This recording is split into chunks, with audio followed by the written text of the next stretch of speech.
अस्सलाम वालेकुम फ्रेंड्स, कैसे हैं आप सब। उम्मीद करता हूँ खैर खैरियत से होंगे और आप देख रहे हैं वकास अहमद ऑफिशियल। और आज हम बात करेंगे जापान वीज़ा को लेकर। पाकिस्तान से जापान वीज़ा अप्लाई करने के लिए आपको क्या क्या डॉक्यूमेंट्स रिक्वायर्ड हैं, कितना टाइम चाहिए प्रोसेस के लिए और क्या क्या मेन डॉक्यूमेंट जो हैं वो आपको रिक्वायर्ड हैं वीज़ा अप्लाई करने के लिए, उस हवाले से आज हम इस वीडियो में बात करेंगे।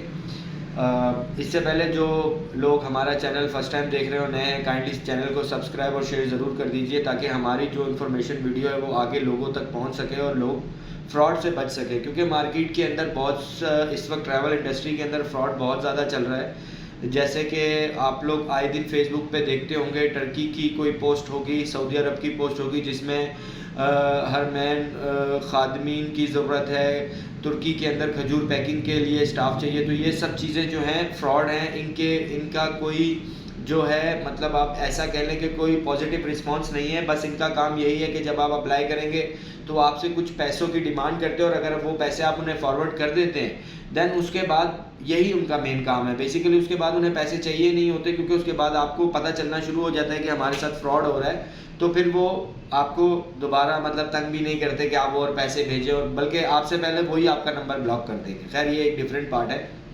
इस वीडियो में हम बात करें जापान वीज़ा के हवाले से। जापान वीज़ा के लिए जैसा कि मैं अपनी ऑल वीडियोस के अंदर पुरानी जितनी भी वीडियोस हैं उसमें मैं कहता हूं कि सबसे पहले आपको कहीं का भी वीज़ा अप्लाई करना है तो बैंक स्टेटमेंट आपका मेन एक ऐसा डॉक्यूमेंट्स है जो आपको रिक्वायर्ड है। उसके बगैर आपका केस ही सबमिशन के लिए नहीं जाएगा। यहाँ तक कि इवन दुबई का भी वीज़ा आपको मैंने बताया कि अप्लाई करने के लिए बैंक स्टेटमेंट रिक्वायर्ड है। मतलब जितने भी यूएई के वीज़ा अभी निकल रहे हैं इस वक्त वो निकल रहे हैं शारजा से। और अब एक नया रूल भी आया है कि शारजा वीज़ा पे अगर आप ट्रैवल करेंगे तो आपको शारजा एयरपोर्ट पे ही अराइव करना है। फिर शारजा वीज़ा आ गया हमारे जापान वीज़ा में। खैर बातों से बात निकल आती है, इस वजह से अब हम बात कर रहे हैं जापान पे। तो बैंक स्टेटमेंट आपको रिक्वायर्ड है, उसके साथ आपकी कंपनी होनी चाहिए या फिर आप कहीं जॉब करते हो तो आपको 6 मंथ का बैंक स्टेटमेंट और आपको कंपनी का एनओसी लेटर चाहिए। लेकिन अगर आप ऑन बिजनेस कर रहे हैं, कोई प्रोप्राइटर है, तो आपको कंपनी के 2 लेटर हेड चाहिए। उसके अलावा आपको एनटीएन चाहिए, 2 साल का टैक्स रिटर्न चाहिए, 6 मंथ का बैंक स्टेटमेंट चाहिए। अदर जो एप्लीकेशन है वो कोई भी कंसल्टेंट तैयार करेगा। अगर आप हमसे करवाना चाहते हैं तो वेलकम, कभी भी आएँ और हमारी सर्विसेज को एक दफ़ा ट्राई ज़रूर करें।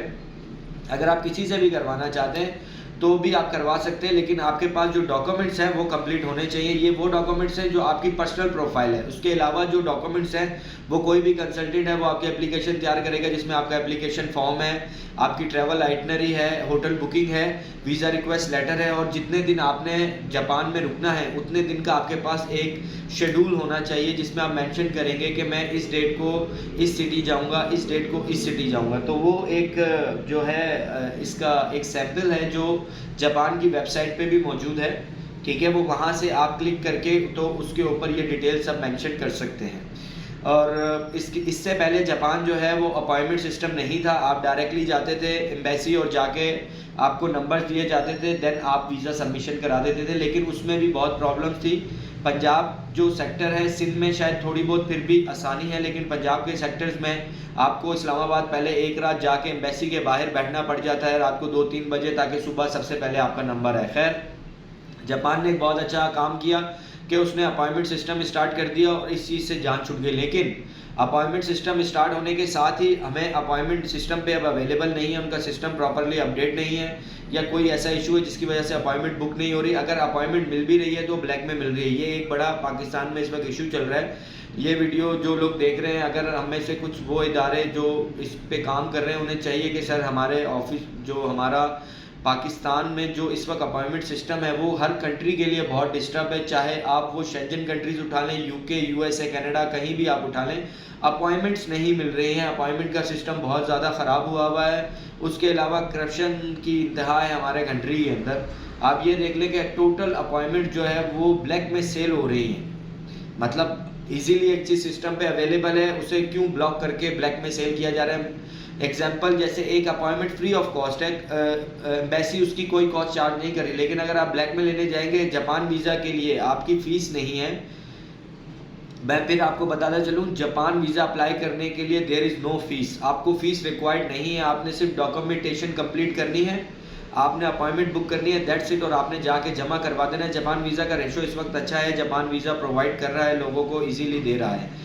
तो आपने ऐसा करना है कि डॉक्यूमेंट्स रेडी करने हैं और जाना है और सबमिशन करवाना है, लेकिन मेन इशू वही आ रहा है कि अपॉइंटमेंट जो है वो आपको बुक करनी है, अपॉइंटमेंट के बगैर वो आपको एंटरटेन नहीं करेंगे।